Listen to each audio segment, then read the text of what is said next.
Bonjour, Virginie Joron, députée européen, spécialement venue d'Alsace ici au centre d'arrêt de la Talaudière pour visiter ce centre, puisque nous avons été reçus aujourd'hui par le directeur Monsieur Raymond, qui nous a accueillis avec Isabelle Surplis pour en fait voir concrètement l'état d'une prison qui a plus de 60 ans.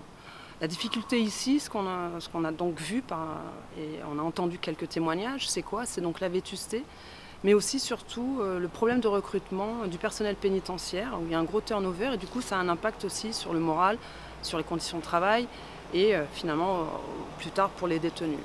En tout cas, ce qui m'a marqué aujourd'hui, c'est que finalement, malgré tout ce que nous avons dit sur le suivi des personnes radicalisées, puisqu'apparemment il y a une personne à l'intérieur, il n'y a pas de suivi, il n'y a rien.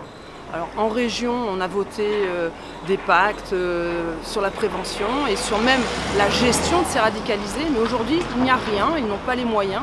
C'est un vrai problème aujourd'hui, mais aussi demain, parce qu'on sait qu'il va y avoir des djihadistes qui sont encore en Syrie et on est en train de parler de leur retour. Donc voilà, vous avez un problème qu'on a constaté aujourd'hui de vétusté, plus de 60 ans. La question est de savoir si on garde ce domaine ou si on reconstruit. Et apparemment, il faudrait repartir de nouvelles bases. Mais aussi la question du suivi des détenus qui sont potentiellement dangereux.